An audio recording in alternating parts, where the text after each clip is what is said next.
Bom, então agora, questão 32, trabalhando esse tema da licitação pública, falar um pouquinho de contratos também, como a gente iniciou lá na questão 31. Então, 2014, né? Vamos puxar ela aqui, assim. Considerando a Lei Federal 8.666 de 93, que é a Lei Geral de Licitações e Contratos Administrativos, é correto afirmar que pode haver dispensa de licitação no caso em que... Bom, dispensa de licitação, tem aquela subdivisão, licitação dispensável do artigo 24 e licitação dispensada do artigo 17, incisos 1 e 2, mas normalmente uma banca como a Funcab, ela vai utilizar a dispensa em relação às hipóteses do artigo 24, que são situações onde é viável licitar, mas o legislador taxativamente estabelece situações onde o administrador estará autorizado a não realizar a licitação. Então fica a sua discricionalidade, licitar ou não licitar, realizando a contratação direta. Tá? Existem alguns valores limites que são estabelecidos nos incisos 1 e 2, para obras, serviços e engenharia até 15 mil, que é 10% do valor que se admite a realização de convite, então até 15 mil, obras, serviços e engenharia podem ser contratados diretamente, mas nada impede que a licitação seja feita. Então, ela é dispensável. E, para compras de outros serviços, esse valor, considerando os 10% do convite, que é 80 mil, fica em 8 mil reais. Lembrando que para certas instituições, empresas públicas, sociedades de economia mista, agências executivas, consórcios públicos, esse valor ele é duplicado na forma do parágrafo 1º do artigo 24, tá? Vamos para a questão para a gente analisar. São 33 hipóteses, tá, que estão relacionadas expressamente lá no nosso artigo 24 da Lei 8.666, e a gente vai ver aí qual das alternativas que indica uma situação correta de licitação dispensável, porque é sobre a dispensável que a gente vai identificar aqui as alternativas. Então, letra A, o valor do objeto, nos casos de obra de engenharia e prestação de serviços, for igual ou inferior a 8 mil reais. Bom, na verdade, obras e serviços de engenharia, obras seria inferior a 15 mil reais e serviços em geral inferior a 8 mil reais. Ele pegou aqui pela literalidade. É óbvio, que se for 8 mil, uma obra pode ser objeto de contratação direta mediante licitação dispensável. Tá? Mas, na verdade, o valor correto para obras de engenharia, obviamente, é 15 mil reais. Por isso ele entendeu como incorreto. Então, 9 mil, 10 mil, até 15 mil reais pode ser feita a contratação direta. Então, letra A errada, artigo 24, inciso 1. Letra B, o valor do objeto, nos casos de obras de engenharia de prestação de serviços, for igual ou inferior a 15 mil. Está errado, porque só serviços de engenharia que podem ser contratados diretamente através da modalidade não, das situações de licitação dispensável do artigo 24. Tá? Então, serviços em geral que não são de engenharia, que é a situação que se apresenta aqui, são aqueles iguais ou inferiores a 8 mil reais. Aí está lá no inciso 2. Então, letra B errado também. Tá? Serviços de engenharia, só reafirmando, obras de serviços de engenharia, que até 15 mil, a licitação ela pode ser dispensada. Letra C. Somente um fornecedor em todo o território nacional for habilitado a fornecer um determinado item. Então, é chamado fornecedor exclusivo. Na verdade, não é causa de contratação direta por dispensa de licitação, e sim por inexigibilidade, dadas os demais requisitos estabelecidos no artigo 25, inciso 1 da Lei 8.666, é possível uma contratação direta por inexigibilidade e não por dispensa. Então, errada a letra C. Letra D. A União tiver que intervir no domínio econômico para regular preços ou normalizar abastecimento. Isso aqui é uma hipótese prevista no artigo 24, inciso 6, que admite, sim, a realização de contratos sem a prévia licitação, independentemente do valor, desde que possa ser justificada dentro desse contexto aqui. Então, uma situação de superprodução que vai afetar algum segmento da economia ou a necessidade de abastecer o mercado diante da escassez, devidamente justificada, obviamente, pode viabilizar uma contratação direta. Dificilmente se utiliza na prática essa hipótese aqui. Agora, nas provas cai muita frequência, tá? Muita frequência, então marca aí um dos incisos que a gente tem que conhecer do artigo 24, é o inciso 6. Normalmente não, né? Quando nós temos uma aula teórica de licitações, a gente passa lá as dicas de como assimilar melhor esse tema. Dentro do tempo que a gente tem aqui para comentar com você, eu recomendo que você conheça bem a inexigibilidade e as principais hipóteses de contratação direta via licitação dispensável. Que essas principais hipóteses vão mais ou menos do inciso 1, do 24, até o inciso 12. Sabendo esses aí, que são 33 no total, normalmente a gente consegue se safar. Tudo bem? Mas trabalhar com exclusão, se não é hipótese de inexigibilidade, normalmente é hipótese de licitação dispensável. Como é essa situação aqui. Tá? Anota aí 24, inciso 6. Esse é o nosso gabarito. E letra E, desculpa aí o bocejo. Letra E, houver contratação de profissional ou de empresa com notória especialização, exceto nos casos de serviços de publicidade. Isso aqui é inexigibilidade de licitação por notória especialização do artigo 24, inciso 2, 25, inciso 2 da Lei 8.666. Então, está fora aqui a letra E também. Então, todas as demais, por uma razão ou outra, encontram-se equivocadas. E o gabarito firma na letra D de dado. Tema extremamente trabalhado em questões de concurso público. Mecanismos de contratação direta. Inexigibilidade do artigo 25, licitação dispensável do artigo 24 e contratação direta por licitação dispensada do artigo 17, incisos 1 e 2, que estão relacionadas com a alienação de bens imóveis da administração. Tema que você não pode deixar de nominar. Beleza? Vamos em frente. Ainda trabalhando o tema. Questão 33.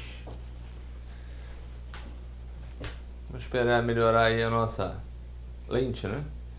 Aos pouquinhos, vamos lá.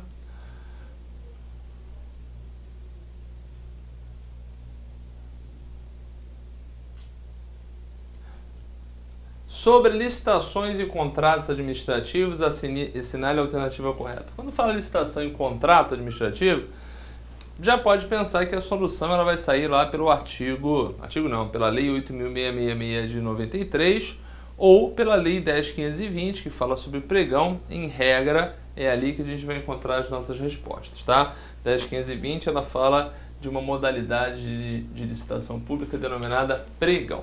Então vamos lá. Letra A, está pedindo a correta, tá? Então nós temos 4 informações equivocadas e uma informação que se apresenta correta, é o que a gente vai procurar. Letra A alienação de bens móveis da administração depende de autorização legislativa.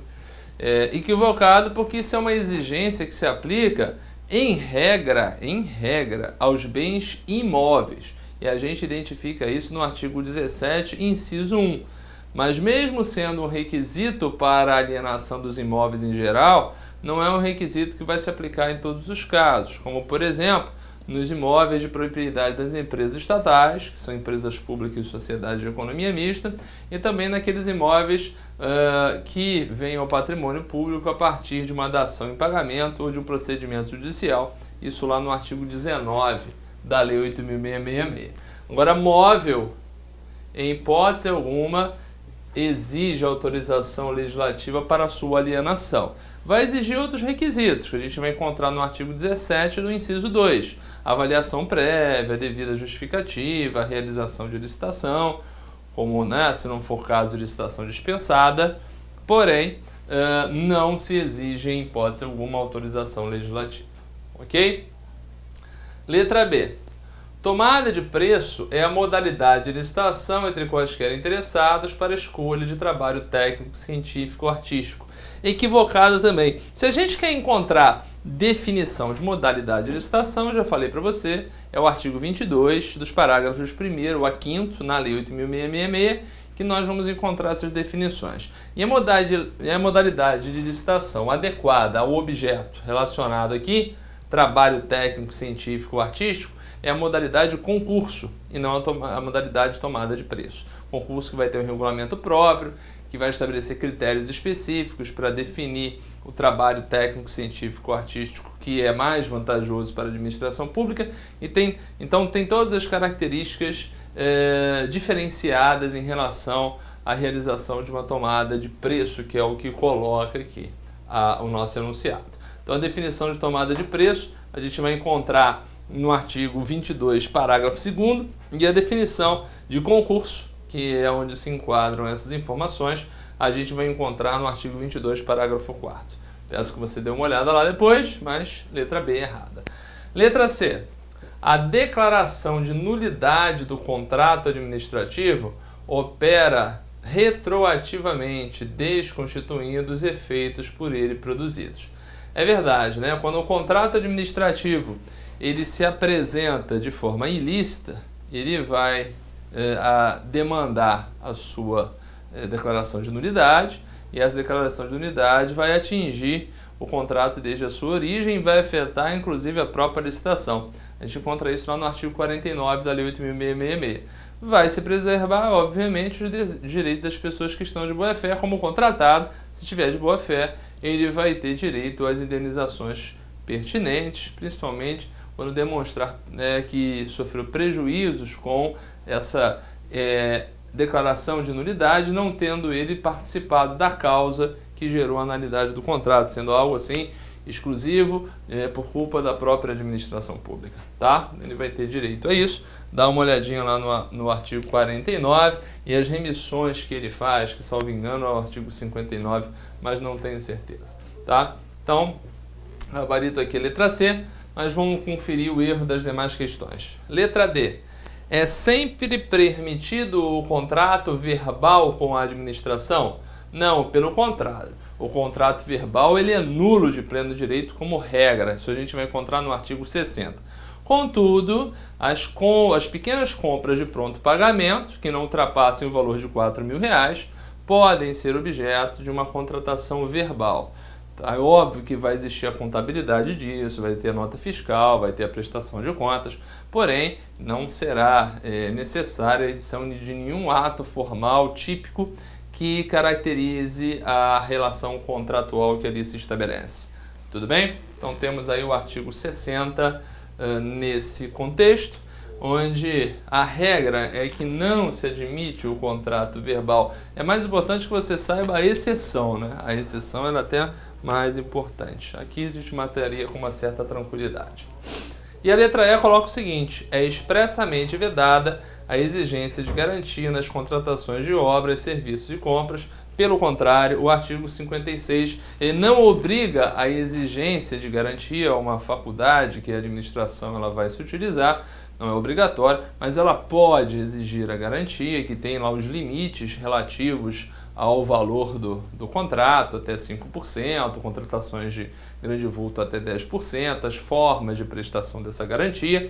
Mas quando ele fala aqui que é expressamente vedado, é um equívoco, porque a possibilidade a gente identifica lá no artigo 56 da Lei 8.666 de 93. Na modalidade pregão, não se exige garantia para a participação de licitação. Aqui está falando do contrato, tá? O contrato ele vai admitir sempre a exigência de uma garantia, mas durante a licitação é possível que se exija uma garantia para participar da licitação quando a modalidade é outra que não a do pregão. Para a contratação é o artigo 56 que vai impor, ou ao menos, autorizar a exigência dessa garantia, para ser mais exato. Beleza? Então, gabarito aí realmente, letra C, questãozinha bem interessante. Essa questão, não me recordo o número dela, é a 33, gabarito letra C. Vamos em frente. Questão 34. Vamos esperar aí a leitura. Mais uma vez uma questão sobre licitação do ano de 2014. Vamos lá. Em uma licitação, quando todos os licitantes forem inabilitados, o que é inabilitação? O cara não apresentou a documentação pertinente para demonstrar que tem condições de executar o objeto que se pretende contratar. Ou todas as propostas forem desclassificadas, ou seja, as propostas foram apresentadas, mas não preencheram os requisitos estabelecidos no edital. Então, a proposta ela é desclassificada. Então, a pessoa foi habilitada, mas na hora da verificação das propostas, nenhuma foi classificada. Então, de novo, em uma licitação, quando todos os licitantes forem inabilitados ou todas as propostas forem desclassificadas, a administração poderá fixar aos licitantes, então poderá, tá? Não é algo obrigatório, fixar aos licitantes novo prazo para apresentação de nova documentação ou de outras propostas escoimadas das causas que deram origem à inabilitação ou à desclassificação. Né? Escoimadas é livres das causas que deram origem à inabilitação ou à desclassificação. Nesse caso aqui ele está trabalhando o artigo 48, parágrafo 3º, realmente existe essa possibilidade que vai ser optada pela administração pública diante dessa circunstância, que é chamada licitação, né, que ela vai inicialmente se apresentar como fracassada, ou seja, tivemos interessados em contratar, mas nenhum deles conseguiu superar as duas fases tradicionais, que é a habilitação, a verificação, né, das documentações necessárias à celebração do contrato, para gerar uma garantia para a administração, ou então não passaram pela fase da apresentação das propostas. Bom, enfim, o prazo que se dá são de 8 dias úteis e no caso de convite esse prazo ele pode ser reduzido até 3. Então, são 8 dias úteis, facultada no caso de convite, a redução desse prazo para 3 dias úteis e você vai encontrar esses prazos estabelecidos de forma expressa lá no artigo 48, parágrafo 3º da Lei 8.666 de 93. Não é uma questão fácil, é uma questão relativamente difícil, mas a partir do momento que você tomou conhecimento da informação, provavelmente você não vai mais se esquecer disso. Beleza? Então, o gabarito aqui é direto. Tá? 8 dias úteis, facultada no caso de convite, a redução desse prazo para 3 dias úteis. E aí, aquelas empresas que foram inabilitadas ou, conforme o caso, tiveram suas propostas desclassificadas, elas vão ter o tempo necessário para sanear aqueles vícios, né, aquelas exigências, e a administração dá continuidade à licitação e consegue realizar a contratação através de licitação. Beleza? Obviamente, elas não estão obrigadas a corrigir. É uma possibilidade que se confere aos participantes da licitação. Tudo bem? Então, gabarito letra B de bola. Vamos em frente para a questão número 35.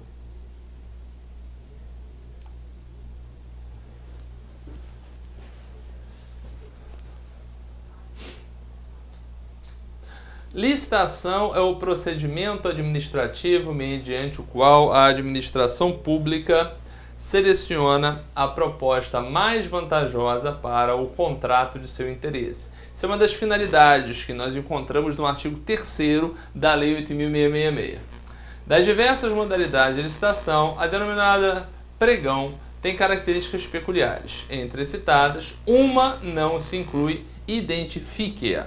Bom, falou de pregão, você vai ter que esquecer a Lei 8.666 de 93. Por quê? Porque ela não faz qualquer menção a essa nova modalidade de licitação que surgiu através de uma medida provisória, inicialmente estabelecida para a União, depois que foi convertida na Lei 10.520 de 2002, ela passou a poder ser utilizada por qualquer ente da federação.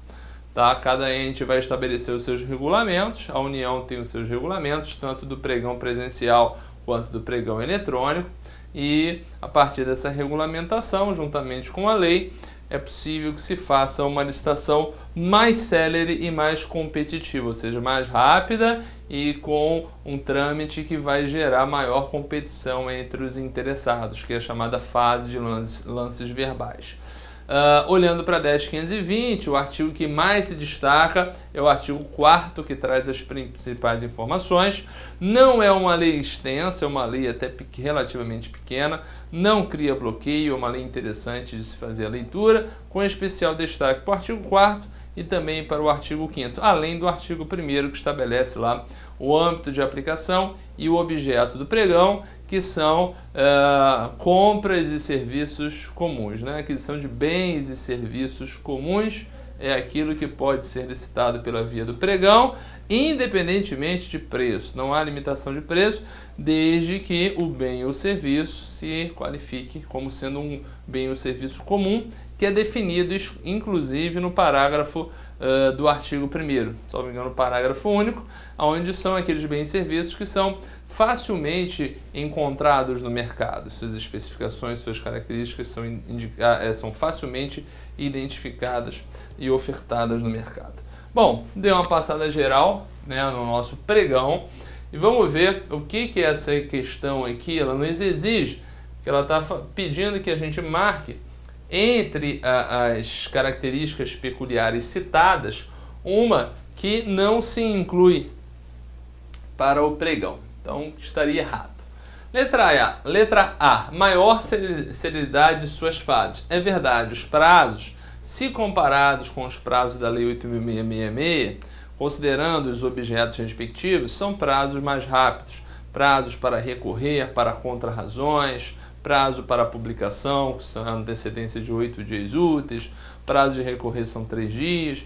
Então a coisa ela é mais célere, inclusive em relação àquela ideia de habilitação e abertura de proposta, porque é inverso. Primeiro se analisa as propostas, que é a coisa mais rápida, porque o pregão ele tem como tipo menor preço, então não tem para onde correr, o tipo de licitação é menor preço, então é fácil de ver o vencedor. Basta comparar, né, o que está mais barato, identificando aquele que apresenta o objeto que é solicitado, de acordo com as suas especificações, pelo preço menor, ali estará o vencedor.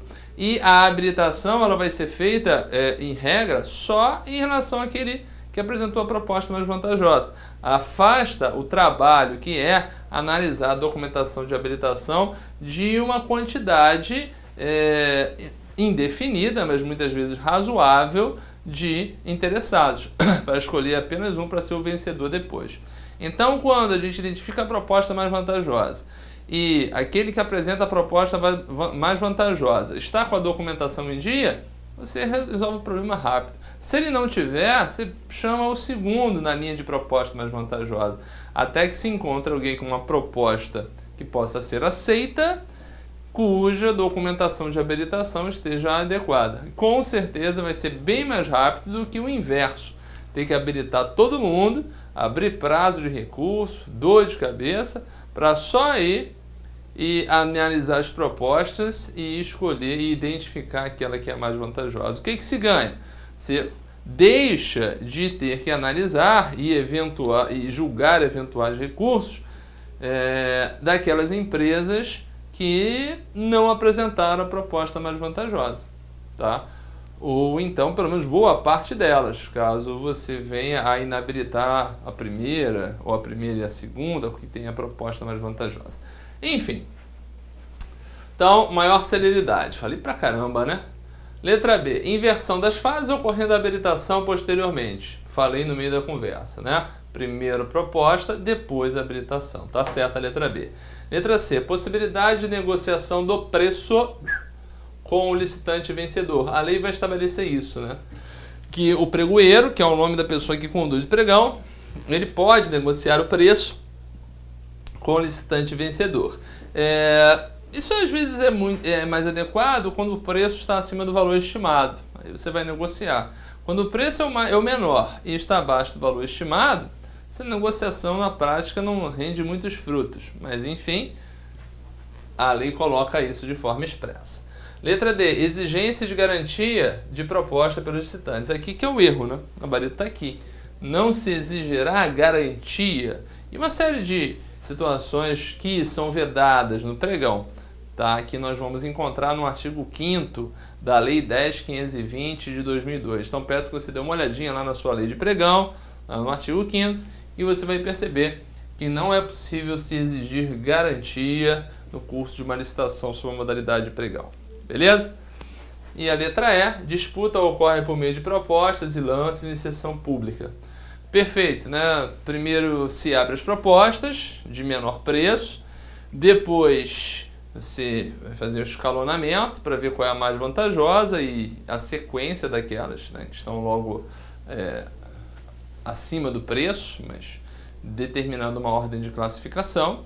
E a lei, pelo menos no presencial, ela vai determinar que aqueles que ofertaram um preço não superior a 10% daquele preço mais vantajoso no primeiro momento vão disputar aquela licitação a partir de lances verbais. Se não existirem ao menos 3, dentro dessa condição, as 3 propostas mais vantajosas vão entrar nessa disputa de lance verbal para se tentar buscar a diminuição do preço. Isso acontece com muita frequência, beleza?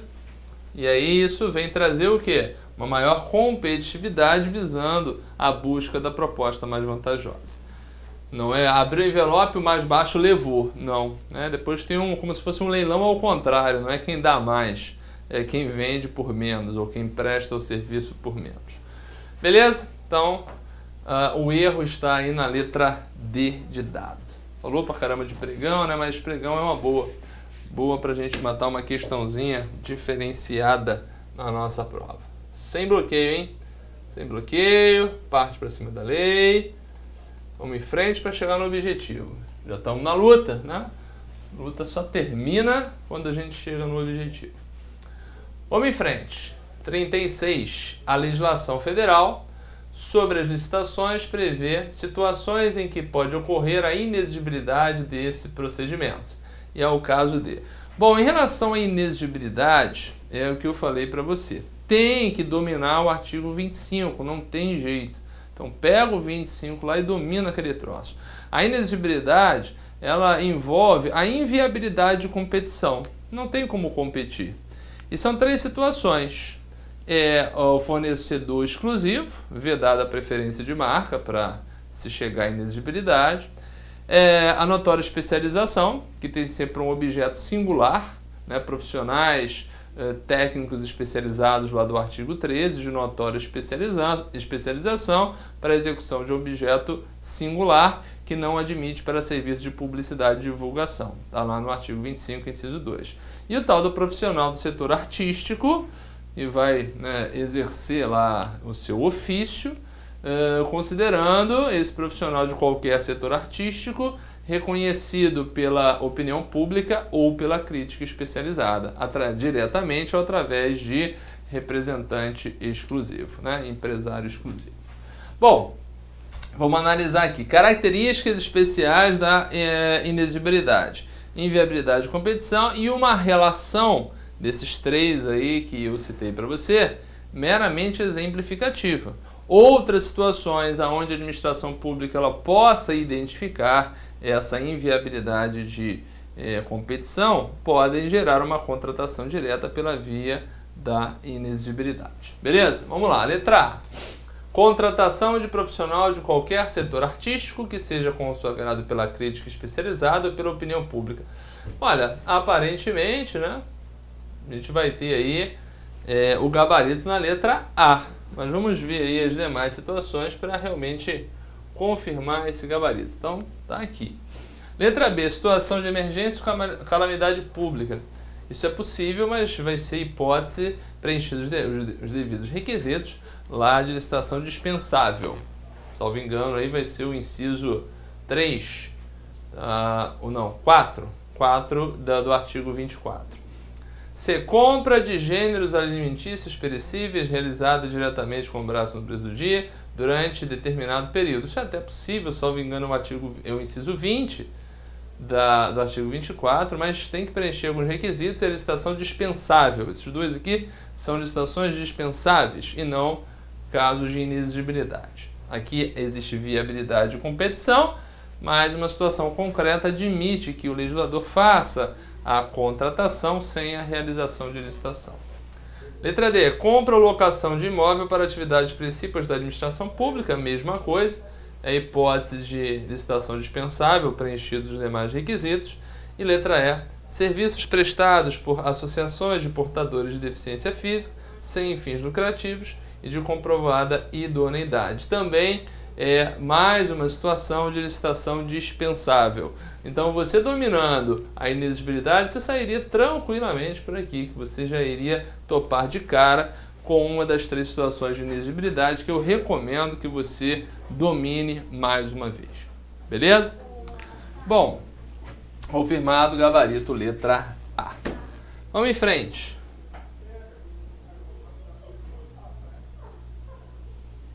Próxima questão, questão 37. Questãozinha que envolve contratos administrativos. Mais uma vez, contratos administrativos, como base, nós temos a regra, a Lei 8.666 de 93, como lei geral de licitações e contratos administrativos. Olha só, com relação aos contratos administrativos celebrados pela administração pública, indique a opção que não se inclui como cláusula necessária. Bom, contrato administrativo tem aquelas características tradicionais que envolvem a existência de cláusulas exorbitantes, né? Aquilo que mais se destaca no contrato administrativo, que está submetido a um regime jurídico de direito público, são as cláusulas exorbitantes, lá do artigo 58 da Lei 8.666. Porém, as cláusulas que são obrigatórias estão no artigo 55, aquilo que deve constar necessariamente como cláusula no âmbito de um contrato administrativo. E, ou analisando aqui as situações, é uma questãozinha assim meio que na base do copiou, colou, né? Ela pegou lá o que existe lá no artigo 55, se utilizou para elaborar essa questão aqui. Então, o regime de execução tem que estar lá, né, de que maneira que o contrato ele será executado e remunerado por parte da administração. Os casos de rescisão, basicamente a reprodução do artigo 78, boa parte dele, e do 79. A vinculação ao edital de licitação, então aquilo que foi previsto no edital também repercute no contrato. O objeto e seus elementos característicos, ou seja, aquilo que vai ser executado no âmbito daquele contrato, pelo contratado. E o que não precisa estar lá é o cronograma de desembolso de recursos. Não há a necessidade de que isso conste expressamente como uma cláusula.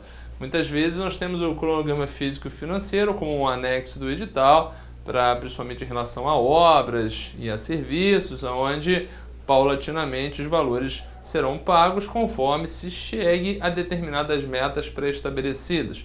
E isso aí ao longo do tempo. Mas isso não necessariamente precisa constar do contrato, ao menos não está previsto lá no nosso artigo 55. Então, realmente, com base no artigo 55, nós ficamos com o gabarito da letra E, mas lembrando, né, é uma questão que demanda leitura de texto de lei, que é algo que a gente não pode deixar de fazer. Ah, professor, é cansativo. É verdade, é cansativo, concurso público não tem nada de fácil. Concurso público é algo que vai mudar as direções das vidas daqueles que obtiverem um êxito para melhor. Então é disputado, então exige, então você tem que se dedicar por um determinado período até que você chegue no seu objetivo. Agora vale muito a pena, então tem que ir para a lei, tem que estudar, procure não ficar lendo automatamente, né? Faça um esqueminha, bote, artigo tal da lei fala sobre não sei o que e tal, depois você faz uma pergunta sobre aquilo ali, trabalha o raciocínio durante a leitura da lei, tudo bem?